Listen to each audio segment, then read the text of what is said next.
Hey everybody, this is Jack Hammer of the Santa Rosa Press Democrat here at Levi Stadium where the 49ers just wrapped up day 10 of training camp about an hour and a half ago, a couple of hours ago actually.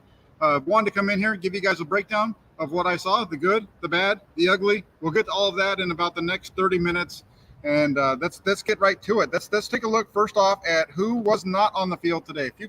First, quite a few of their starters resting today.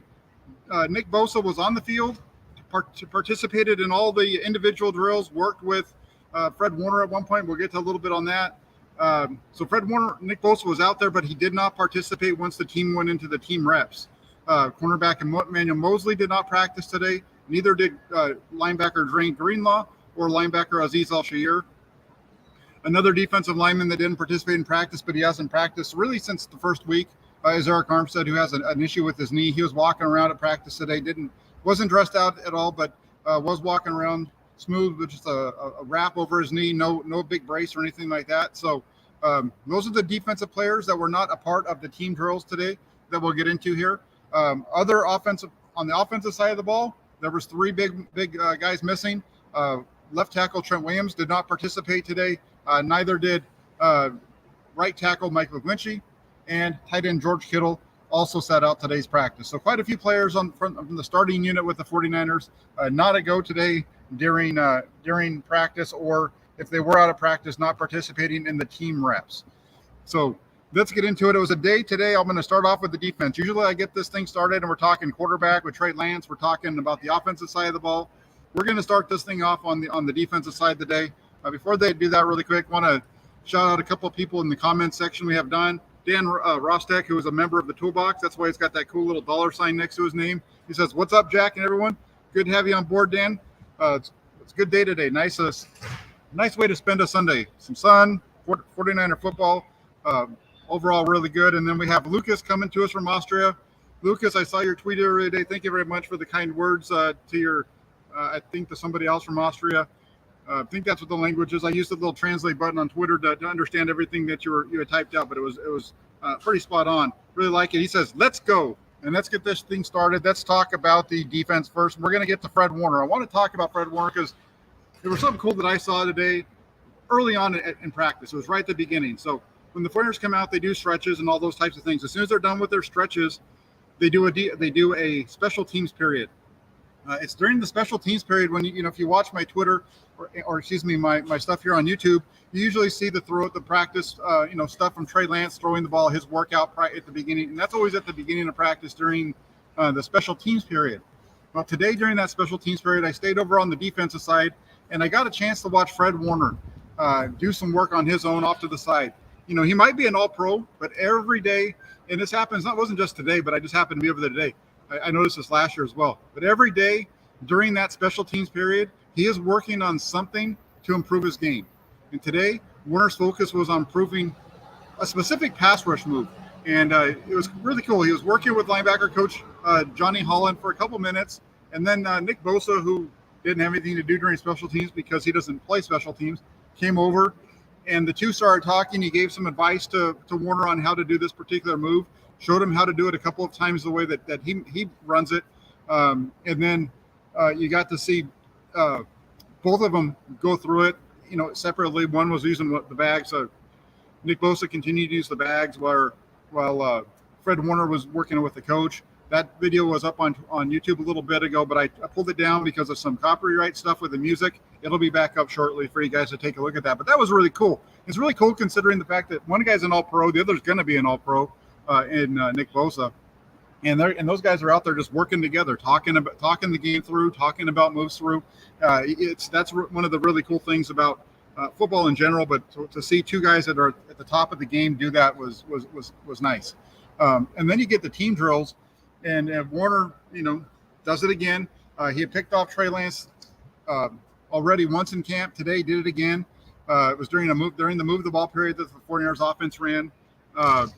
Lance had to move to his left, tried to force a pass into Tyler Kroft, and Warner was right there. He hardly even moved on the play, standing right in front of the tight end. Ball went right to him, hit him between the 5 and the 4. Perfect pass from Lance to Warner to go the other way. So another really big play from Fred Warner. If I could talk, it'd probably be easier to do this. Let's get into the defensive linemen. Along the defensive line, something that stood out today. Really quick before I get to that, I got to shout this one out. We got Luke coming here, says, hello, Mr. Hammer. Hello, Mr. Walsh. Good to have you on board. Andrew says, hit that like button. And he has some questions about the Friars mending fences with Garoppolo after all the disrespect. We'll get into that a little bit later as well. Let's see, Javon Kinlaw. Kinlaw has been physical throughout camp. Kinlaw's looked really good. Javon coming in this year, he's just solid. He's got the he's got the knee issue that he's working his way back from, but he just continues to look better and better as practices goes on. You can see him starting to get his legs underneath him. The whole key when it comes to Javon Kinlaw, and the key for him is to be able to keep his pad levels down. He's a taller guy, but he's a big dude, but he's also tall. And that with that height comes the issue of guys being able to get up underneath your shoulder pads and winning and getting leverage on you. Kinlaw needs to really work on keeping his pad level down, getting his leverage, those types of things. And today he was able to keep his pads down, came up with a big stop against the run. It's going to be key for Javon Kinlaw to do that. The 49ers lost DJ Jones to Denver in free agency, and Kinlaw is going to be the guy who's going to have to kind of step in and really step up his run defense. We saw how well it worked last year, even when Eric Armstead inside with DJ Jones, but now with Jones gone, that's going to fall on Kinlaw. And I've said a number of times on here that I think Kinlaw is going to give the 49ers defense a better pass rush. We also saw him pressure Lance on one rep today. But I think the bigger piece there is Kinlaw needs to do a better job against the run. So we'll see how that works out as the season goes along, but it was a good day for Kinlaw in there. Now we move out to the secondary, and we're going to go all the way back to the safeties. We're going to go to Jimmy Ward. Ward he's been solid. This guy's an unbelievable safety for the 49ers. He hasn't made it to the Pro Bowl, hasn't made an All-Pro, those kind of things. I know I talked about him in yesterday's wrap, but today had a big one that we got to talk about. Ward broke up a pass over the middle that was intended for Brandon Ayuk. Lance was trying to hit Ayuk on a crosser, deep, like a dig route about 10 to 15 yards downfield. The ball was a little high, kind of sailed out of his hand. Ayuk had to get up, and while he was up in the air, Ward got there right as the ball did, and with the hit, the ball fell incomplete. So a really nice rep there by Jimmy Ward, and it took a second for Ayuk to get up. I don't know if it was because of the hit or because of the fact that he was frustrated with the drop that he had there. But that was a really nice play from Jimmy Ward on that pass over the middle. George Odom. George Odom's going to, he's the special teams ace. He's going to be a backup safety for this team. The 49ers brought him over from Indianapolis. Today he had a really nice play against the run. They early on in the team period, the 49ers tried to run a reverse to Deebo Samuel. The ball started off going to the right, and then Samuel brought it back to the left. And Odom did a really good job. He saw it, broke on it, and he was able to get to Samuel and drop him for either either maybe a yard or nothing. It was a very small gain on the play compared to what it looked like already. You could see Odom, shooting across there. Talanoa Hufanga was in good position as well, but it was Odom who got there for the stop. That was a really nice play, and just it shows how deep the 49ers are with their top four secondaries or safeties. They are very solid between Jimmy Ward, Tarvarius Moore, Talanoa Hufanga, and George Odom. That is a really strong foursome on the back end of this defense. And then that brings us up to the Sam Womack. Big Sam Womack, the rookie draft pick out of Toledo, had he's just continued to get better. And I talked about it just recently about his play against the run, stepping up and showing that ability. Today we got to see him run step for step with Ray McLeod. It was but it was a pass over the middle on a dig route, probably about 15 yards downfield. Womack was right there, step for step with McLeod. When the ball arrived, he was able to get his hand in, knock the ball away on that throw from Sudfeld. And so Womack continues to impress. He's right there. I know, I can tell, I can see. I think he's pushing Darqueze Dennard for that starting role. But even if he doesn't win it right now, this is a guy who's going to make the team, and he's going to be, I think, in the slot for the 49ers sooner rather than later. Even if it's not in 2022, I think by 23 he will be. But Womack's really coming on strong. Really there's a lot of positives with him. He's one of the better players in terms of the draft picks that this team had this year. There's some really good questions coming up in the comment section. I'm going to get to those in a minute because they all pertain to some of them pertain to things that I'm going to be talking about here in just a minute. And I want to get to those, and then we'll get in. I really like your questions that I'm seeing. Couple of linebackers that stepped up. Now, the 49ers, I talked about, who wasn't practicing. You might have noticed, remember, Trey Greenlaw and Noah Azeez Al-Shaair on the field today. So that meant that after the first unit went off, we had some of the undrafted rookie free agents stepping in and playing bigger roles. And so Marcelino McCurry-Ball, who was one of those unrestricted free agents that they signed, undrafted free agents, excuse me, and then Segun Alubi. Those two both made big plays today. McCurry-Ball did an excellent job of sliding underneath an out route by Troy Fumagalli on the left side of the offense to intercept the pass from Sudfeld. It was Fumagalli was about 15 yards on an out, and McCurry-Ball just did a really good job of getting up underneath that. The ball wasn't quite up high enough, and he was able to extend his arms and make the interception. Really nice interception by McCurry-Ball. And then Alubi, he had one. It was a what happened on that play is they were trying to run the screen pass. Brock Purdy was trying to hit Tyrion Davis-Price on the left side with a little screen. The ball was bobbled, and Alubi was in the right place at the right time. Grabbed the ball in the air and had a pick going the other way. So a really nice job there from Alubi. Let's keep this thing rolling on, and then let's get onto the offensive side. Let's move over there. Let's talk a little bit about the offense, and then we'll get into some of the deeper details if you guys want. Ray McCloud. And this offense is dominated by Brandon Ayuk and Deebo Samuel at the wideout position. But McCloud has been, I think, the 49ers' best receiver beyond those two. You have Ayuk, Samuel, and I think McCloud is number 3 in terms of what we've seen from him through the first 10 days of training camp so far. Today he had a couple of catches from Nate Sudfeld during move the ball period. It was all in the same possession. The first one was a sweet one. It was down the right sideline. He was able to get up, twist, and turn, and he was able to hold on to the ball. It was down the right sideline. He kind of had to fade back. He was kind of falling onto his back and caught it over behind Kader Holman. I didn't put this in, but I'll add it is Danny Gray as well. Danny Gray had a big reception down the right sideline. Was able to get behind the defender, and he really had to stretch out and catch that thing. It was a really nice deep ball for Danny Gray as well. So a couple nice catches by McCloud, and a really nice play by Danny Gray as well down the right sideline. That was a really nice reception that he had. So I'll make sure that I get that added in here as well. And then you get to the running backs, and you got to cut. Elijah Mitchell, he's going to be the starter. Everybody knows what he's capable of from what he did last year as a rookie. He's looked good running the ball during camp. What I liked today from Elijah Mitchell was his pass protection, especially his ability to pick up the blitz. There was one play in particular, the 49ers brought a blitz, the safety coming, or the linebacker was coming through, and Mitchell did a really nice job, stepped up and just held him, just stopped him, stoned him right there in protection, gave Lance plenty of time to throw. The outcome of the play wasn't good, but the rep from Elijah Mitchell in that play was solid. Really good job of being able to step up and protect the quarterback to get the ball out. And then we have Jeff Wilson Jr. Wilson's trying to fight for a spot on this roster. And for me, I think he's a favorite to make the roster. His versatility, ability to play fullback, his halfback skills, his ability to catch the ball in the backfield, playing special teams, all those things make Jeff Wilson Jr. The 4th running back that I think makes this roster. And today saw Wilson break a run over the right side, got through the line, made a defender miss with a quick move at the second level, getting upfield. He was bouncing off defensive backs before somebody finally brought him down. I think it was about 40 yards, maybe, somewhere in the 30 to 40 range. I put down 40, but from where it was a really nice run down the field and just kind of bouncing off people like a bowling ball. So a really nice day today for Jeff Wilson Jr. as well.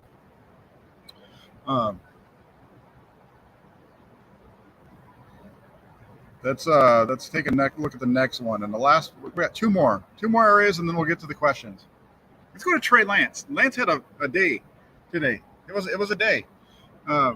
Everybody loves when I talk about Trey Lance. I'm not going to carry Trey Lance's water for him either. Today, hit his first 3 passes. Really nice ball over the middle of Deebo Samuel. The 49ers were running what they call a dagger, which is a deep route with a an in route behind it. Did a really nice job, play action, drilled it into Samuel. Nice gain over the middle. Came back a little bit later, and he had his next throw, hit Brandon Ayuk over the middle on that one as well. It was really nice. And then the third throw that he had in practice today was maybe even more impressive than the first two, because the first two were pretty wide open after the play fake and stuff for the Samuel and Ayuk play. But the third one, he had some pressure. He had to slide around, and he was able to get the ball to Tyler Croft for a nice gain. And that was really nice because, like I said, he had pressure, slid to his left. Getting to see Trey Lance use that pocket movement. That's one of the good things about his play, is that he does move around, and it's going to save, I think, some stuff with the offensive line, and he's going to pick up some yards with his legs as well. That was a really nice one. Moved to his left and caught hit it to Tyler Croft for a check down for a gain there. Problem is that after that, he only completed one pass in his final 9 attempts, and he had the interception I talked about earlier to Fred Warner. It's just there's a struggle to Lance's game, and I know that people are excited because the ball's going down the field more. Right now, those passes usually aren't being caught, and we're seeing some of the stuff. We're seeing just some rough plays underneath as well. Some plays that should be made that just aren't there. Today there was one that he dropped back, and he had he was looking around. I think he ended up scrambling on the play, but he hit his back foot, and he's moving around, slides. He's looking all over. He has the tight end right in front of him, about 5, 6, 7 yards down the field, right in front of him. Looks at him, passes it up, keeps looking around, and then has to take off. And I think he either got sacked or it was just a short game. That was a tough one. But the one area in particular, if I was to say that there's one thing about Lance's game that's a struggle right now, it's throws on the out routes to guys about in that 10 to 15, 20-yard range, usually 10 plus. We're not talking, 20-yard out is a really deep one, so let's just stick with the 10 to 15 for the most part. That is an area that he's really struggling in, especially when it's to a receiver that's lined up on the outside. It's not. He does a good job on it when it's a guy that's lined up in the slot, or one of those guys that's kind of inside. He's in like the number 2 or 3 receiver. When you look at the receivers on the field, number 1 is the guy closest to the sideline. Then there's 2, and then the third is either going to you have depending on the formation, right? When he's going to number 1 on a deep out route, those passes are really giving him fits. The ball's going all over the place. They're really trying to, and typically, for the most part, today they were high and outside. One of them glanced off the hand of Ray McLeod. He had ran that deep out route. The ball was there. He got one hand on it, outstretched all the way. Couldn't get it. The second, and it was a situation in which you could tell the 49ers wanted him to hit this play because they kept him in with the backups, and they ran it again, and not the backups, all the backups. When the 49ers roll in their second team offensive line, sometimes the starters will be in the skill positions, like a wide receiver and running back will still be in there. So they left him in with the backup defensive line. They wanted him to complete that out route. They put in Brandon Ayuk to run it. They did the same thing. This time the ball was kind of the same place. It was a little bit, not quite so far out in front. Ayuk was able to get his hand, had his hands out, and I think it just tipped off of his fingertips. I don't really think it was in his hands. It was really having to reach out there. And we've seen that from Lance, or I've seen that from Lance throughout practice. I've been here for 8 of the 10, and those deep out routes have really been a struggle. The other thing too, it's either way out here or it's way back here. The ball's never, it's rarely anywhere where the receiver can catch it, even if they have to stop to make the reception. More often than not, it's just going all over the place. And so it's cool that you're seeing a quarterback try and hit those deeper throws, but you got to hit them at some point. And it's I understand that they're not working to move the ball and stuff at that point. So I understand they're just trying to get the route down. But at some point, it's got to get better. Because if it doesn't, it's going to make it easier for defenses to be able to sit on certain things. And then the last piece that I want to hit on is the offense as a whole. I've talked about this a little bit over the last week or so, really kind of throughout this week. But the offense is just really doesn't have any kind of rhythm. They dance. They're just not. They don't have rhythm. This week, prior to today, they'd had 5 move the ball periods. In those five sessions, 3 of them had resulted in 1 first down and a pick 6. They had the one really nice drive I talked about yesterday at the end of practice. It was a 2-minute drill, minute and a half, 65 yards, touchdown. Doesn't get any better than that. You can't run that 2-minute offense that they did yesterday really any better. The other one positive possession they had yesterday, they drove it down. The coaches stopped it. I'm not sure why. At least it's a field goal. So you figure, okay, that's 2 drives that were positive. You have the other 3 resulted in 1 first down, a 3 and out, and a pick 6 going the other way. Today, the 49ers ran moved 1 possession during moved the ball. The first 3 plays were runs. Elijah Mitchell on a toss to the left to pick up 4. Then they ran Trey Lance up the middle on a quarterback power inside for 5. And then they, on 3rd and 1, they ran a little inside run with Kyle Juszczyk to move the sticks. Nice start. Then the next play, they start to air it out. Lance Ross back to pass. This is the one over the middle that gets broken up by Jimmy Ward. The ball's a little high. Ayuk has to leave his feet.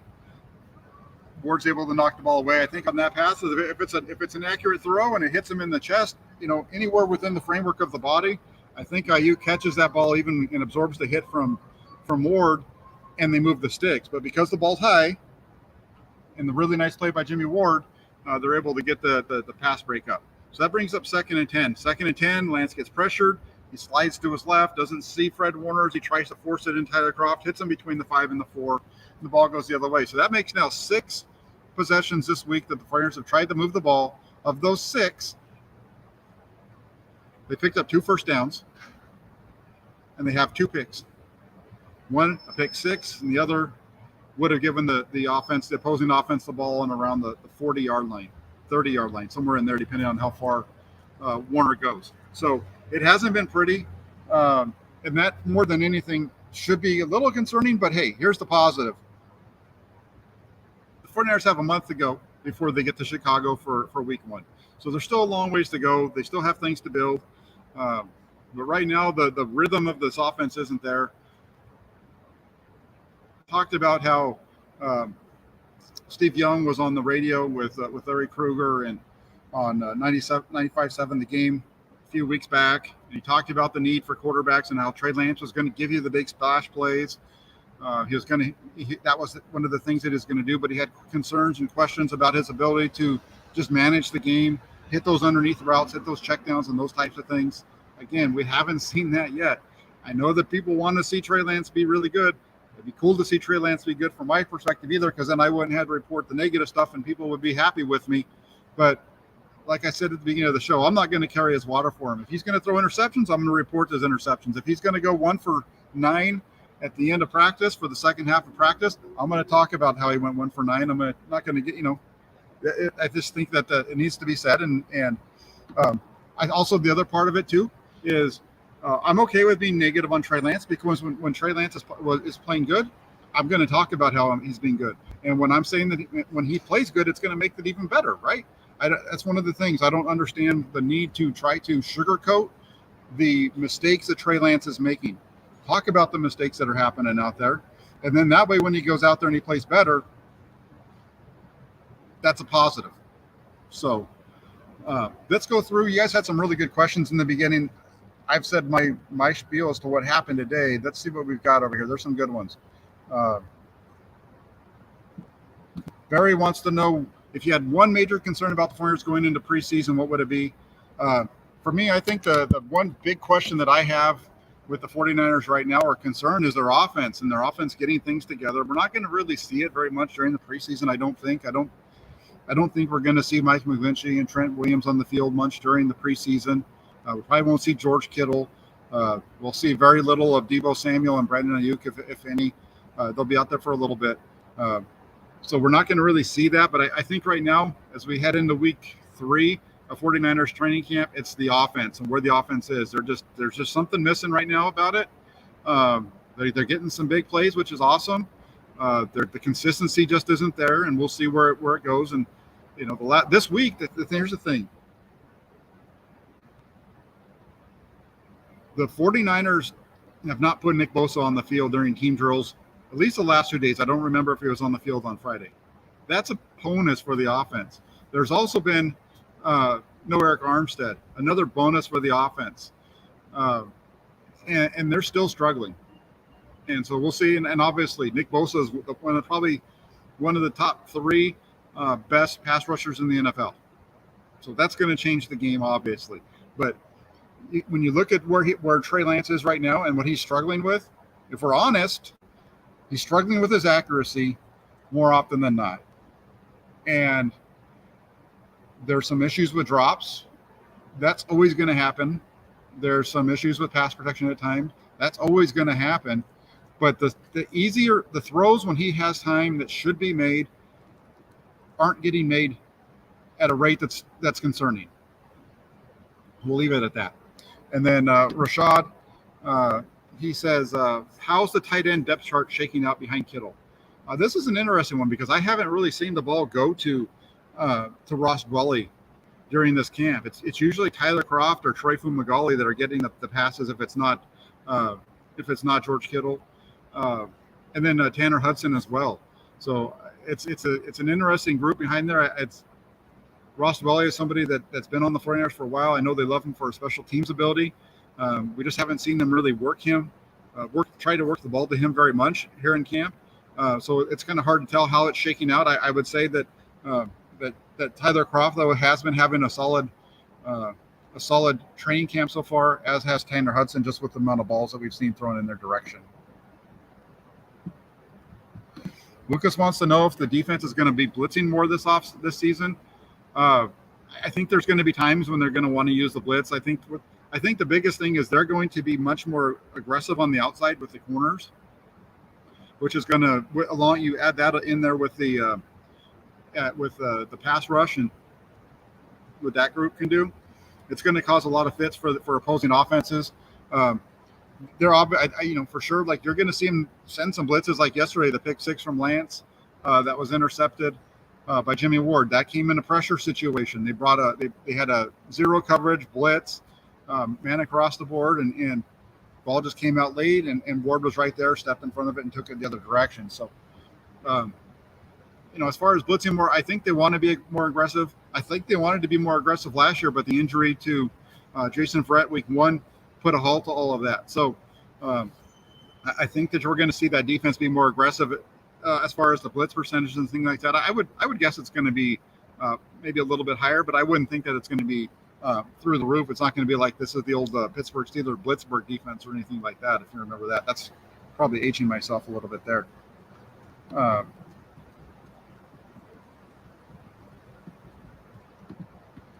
Dan, who's a member of the Toolbox, everybody join if you can. He says, Jack, were short to intermediate throws a concern for Lance in college, or is this new? Well, if you go back and you look at Lance was a guy who typically was kind of in that short to intermediate range. We're talking of, in that 10-yard and shorter, he was really good. It was 10 yards and beyond that he struggled, and some of it was his receivers at times. But the problem that Lance is having right now is he's just inaccurate on those deeper throws to the outside, over the middle. Every once in a while, the ball sail on, but it's not too bad. I say, really, it's just being consistent with being willing to take the open guy when it's there at times, and he just needs to be more accurate on the deep outside routes. And when I say deep and outside, I'm not talking about the deep shots. I'm talking about the out routes that they're running. That's really where the issues are. Let's see what else we got. Luke was asking, he's wondering who started guard positions with the first string unit. Okay, so today without Williams and without McGlinchey, the way that the 49ers starting offensive line lined up, the middle was the same as it usually is, but they had at left tackle instead of Trent Williams, it was Justin School today. I thought it would be Colton McKivitz because that's where he started last year in Week 18, but it was Justin School over at left tackle, Aaron Banks at left guard, Jake Brendel at center. Right guard was Spencer Burford, as we've seen all along. And then out at right tackle, you had the right tackle was Colton McKivitz. So School and McKivitz switched sides today from where we usually see them. That was really the only change-ups on the offensive line. I felt like for the most part, the protection was decent. They had some issues, but for the most part, they were pretty solid in there, which is good. And it helps without no Nick Bosa, like I said, and there was no Eric Armstead as well. But they did well with their blitz pickups and so on. Uh,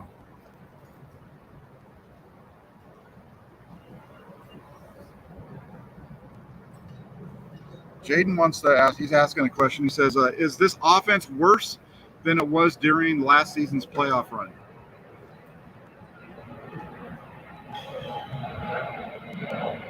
Uh, I would say it's probably right around that range. I mean, like I said, there's been 6 possessions. Those 6 possessions have led to 2 turnovers, a pick six, 1 touchdown, and a field goal. This because that one was pulled back, so let's call that a field goal. Uh, so it's not looking very well. The last season and the playoff run last year. If we go back to that, they opened up on a they opened up against Dallas really strong. I think that's one of the things about the playoffs last year that people seem to forget is the first half against Dallas, especially that first quarter, those first like 3 possessions the 49ers had the ball. They moved the ball right down the field. There was guys all over the field. Jimmy Garoppolo missed a couple of throws, which set him back. But the offense moved the ball really well in that first game. Then you go to Green Bay, you get a big drop from Kittle down the middle. Garoppolo with a bad interception. It was just kind of so. I would say it's probably similar to that. It's not much different. The interceptions that Trey Lance is throwing, it's not like he's throwing them into places where he's really like trying to test the defense. That's one of the things I keep saying is you got to test the defense. You got to test it. This is practice. You got to test it. Well, the interceptions that Fred Warner has made, neither one of those are testing the defense. Those are just balls that hit him right in the chest and weren't good throws. Same with the interception that Talanoa Hufanga had, which early on in camp as well. And the interception yesterday, he wasn't testing anybody. He's stepping up. He's getting pressure. He's kind of, just trying to find somebody. He dumps the ball off and he throws it, right into the hands of Jimmy Ward. That's nothing about testing the defense. Testing the defense is when you got a guy running the seam and you're not sure if you can fit it in there, and you try to see if you can make that throw down the field. Testing the defense isn't missing your check down guy and throwing a pick, which he's done twice. So. I know that I come off sounding really negative on Lance, and I have a hard time being positive about a guy who's completing around 50% of his passes, who's thrown 5 interceptions to 5 touchdowns, is missing receivers that are open with bad throws. I mean, that's just the way it is. And again, does that mean he's going to stink when we get to Chicago in September? No, it doesn't mean that. But that's where he is right now.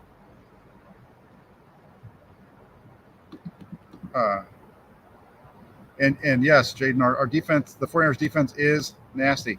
And Jesse pointing this out, I want to throw that up there real quick. He says, hit that like button, y'all. If you could hit the like button for me, that'd be fantastic. Subscribe too if you're new to the channel and you haven't done that already. That'd be fantastic. Let's see what else we got. I haven't seen any of Vic Fangio. Barry had asked earlier if we've seen any of Vic Fangio camp. Haven't seen him at all. Is Lance better with those deep routes when he is on the move? No, not really. No, I wouldn't say he's better when he's on the move with those. Usually when he's on the move, the deep routes that I'm talking about having trouble with aren't balls that he's really going to be able to throw once he's on the move. Those deep outs require you to get back to your back foot either on a 5 or 7 step drop, and pretty much and either plant and throw or hitch and throw. It's not one where you can get it.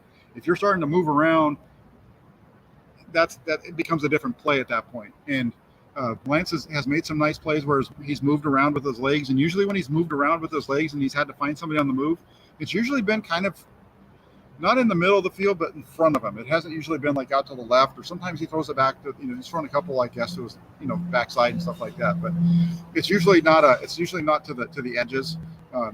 What I'm saying here is like you got to get back and you got to fire it in right away because that's a long throw and you got to hit it on time. It's kind of a timing route. The timing hasn't been there. He had one really nice one the other day on it. I remember to like Brandon Ayuk and the throw today, the throw to Brandon Ayuk that he hit today that I was talking about earlier, the second throw of practice today, that was a really nice play, and it was over the middle. It's kind of over the middle, but the thing that I really liked about it, I was standing deep in the secondary because it was easier to see back there today, and you could see that Ayuk had just barely started to cut, and you're seeing the ball. You're seeing Lance already up here. He's already starting to throw. He saw the hole open. He's sticking it into the hole. and hitting him. It was a really nice ball. It was a really nice play. So that's the thing, is you see it at times. Those throws over the middle in that area, he's been very good at in camp this year.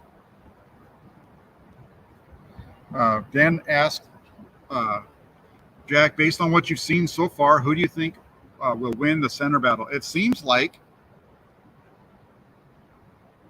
me like they're like, maybe it's going to be, I've been saying that I felt like Daniel Brunskill was going to win that thing because they were trying to kind of get him in there. But it was today when it came time for the press conferences, it was Jake Brendel who stepped up and came to the podium and talked to us. So maybe Brendel's doing a better job, and he's going to be the guy that's going to win this thing. And then if that is the case, it'll be interesting to see what they do with Burford at right guard, or if they keep Brunskill as just kind of that utility guy that can play everywhere. Because that's one of the keys with Brunskill, right? He can play center, he can play guard, he can play tackle, he can kind of be your do-it-all guy. And if he doesn't win that battle, does he become like your sixth man on that offensive line, the first guy off the bench for every position? So we'll see how that looks as we get there closer. And then we have Eric. He wants to know how Fungo looks in coverage. Is he definitely starting at safety, or is there a chance someone else might start with Ward? I think that it's pretty for sure that it's going to be Hufanga that's going to be starting out there. Next to Ward, those two are pretty much inseparable. When they're on the sideline together, they're always standing there next to each other, talking about plays, talking about what's going on. I think it's going to be Ward and Hufanga on the back end of the 49ers defense. He looks good in coverage. There's times when he struggles, but that's kind of to be expected with anybody that's in the secondary. There's going to be some positives, and there's going to be some negatives. We had a longtime Niner fan. He wants to know how the center play was today. It wasn't bad. The 49ers offensive line as a whole today, for the most part, that starting unit did a decent job of holding up, whether it was Brendel who ran it first, and then Brunskill got some reps later on. Regardless of who was in there at center, the offensive line play seems to be playing at about the same level. They're not doing all that bad. They're actually doing a decent job, and have done a good job of protecting the quarterback over the last couple of days. And then Andrew, he wants to know if there's any chance that Jimmy, meaning Jimmy G, could be back in the fold. No, I don't think so. And let me explain why. Well, a couple of reasons. We know about the contract. We know that they're saying that this is Trey Lance's team now, and I don't disagree with them. I think that is the case. Jimmy Garoppolo doesn't want to be a 49er. Kyle Shanahan talked about this the other day. He was asked, is Jimmy Garoppolo attending the meetings? Is he here for any team meetings? Because we see him throwing around on the field. And the answer is no. Jimmy Garoppolo is not in the meeting room with the 49ers quarterbacks. He could be there if he wanted to, but he doesn't. He doesn't want to be here. And so Jimmy Garoppolo is not going to be a member of the 49ers no matter. I just don't. He's ready to move on. The 49ers, I think, are ready to move him. He's doing a good job of not being a distraction and getting in the way. But Jimmy Garoppolo does not want to be with the 49ers any longer than he has to be. And I think at this point, the discussion of that at this point is not going to happen. The quarterbacks are going to be Trey Lance and Nate Sudfeld and Brock Purdy. We're going to find out if they decide to keep all three, or if they only go with two and try to bring Purdy onto the practice squad. But no, Jimmy Garoppolo is not coming back. He doesn't want to be here. That's why. Lucas asked, where would you play Verrett if he gets healthy? I'd play him on the outside. The expectation, I think, for me, my expectation, if I was to put a bet on it right now, which I'd probably lose because I'm usually awful when it comes to betting, but I would say that Verrett's going to start the season on the PUP list, on the physically unable to perform list, and then he'll be brought along slowly even after the season starts, and look for him maybe like around week 6, 7 to the midpoint of the year. Kyle Shanahan was asked about Verrett the other day and mentioned about how back in 2019, excuse me, if you remember, they brought him in for a play or two, got beat really quick deep, and they tried to bring him along slowly throughout that training camp. And that was just a sign that he wasn't ready to go yet at that point. And so he talked about how they learned from that situation. They're trying to bring that into this season as far as bringing him along. So what that kind of told me is that early in the 2019 season, coming off of an injury, they felt like Verrett was ready to go, but realized shortly after that he wasn't. And this year they're not going to make that same mistake. So I would expect to see Verrett around somewhere after the season starts, and be a solid mid-season addition for that secondary. And we'll see how. And I think some of that will have to do with how the defense is playing as to where he's going to slide in.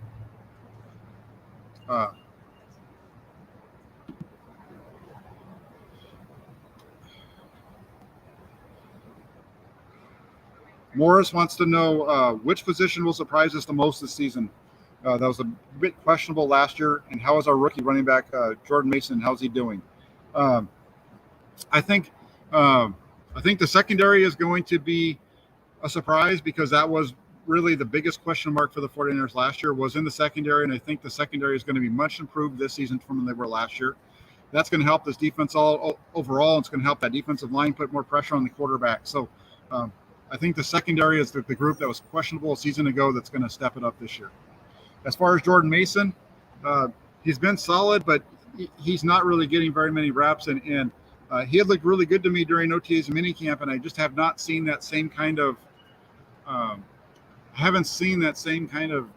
ability that I saw then coming out during training camp. And some of that is just because of the offense and the tackling and all those kind of things, everything that goes on with it. So I said early on that I felt like Mason was going to be the Elijah Mitchell running back for the team this year, a guy who's working with the threes and all of a sudden becomes a starter. I'm just not quite seeing that same level of play from Mason. He had a drop today as well, so I just don't quite see it. Tony says, I'm an Atlanta Falcons fan that respects his 49ers highly and is subscribed to one undisclosed Niner chat. Congratulations. I'd just like to say that your squad has a steal and 5th-round draft pick, Samuel Womack. I agree. Samuel Womack, I think, is a steal. Guy's fast. He's a good cover guy. Just my only question about him when I watched him on film was the tackling ability and defending the run. But I think he's been improving on that throughout training camp, and I really think I think you're right there, Tony. I think Sam Womack was the steal for sure. As far as Josh, he has a question, wants to know about how they've been using Juszczyk this offseason. It's been the same as they always have. He's our lead blocker. They haven't really tried to get the ball to him very much as a run, in the passing game. I think we'll see some more of that as they get into the season.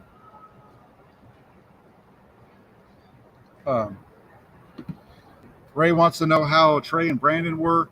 Ayuk had a drop today. That was kind of a tough pass. He also had a nice reception on the throw over the middle. Trey Lance, as I said earlier, started off the day 3 of 3, then went 1 of 9, finished at 4 of 12 with a pick. So it was a rough day for Trey Lance. CJ's right. The 49ers are going to need to run, play really tough defense. You're going to have to be able to run the ball really good like what Philadelphia did last year, because at least right now the 49ers are really struggling on the passing side. We'll see. We've got a month to go. So Tony says that Womack is a Detroit. He's a high school legend in the Detroit area, two sports star in football and basketball.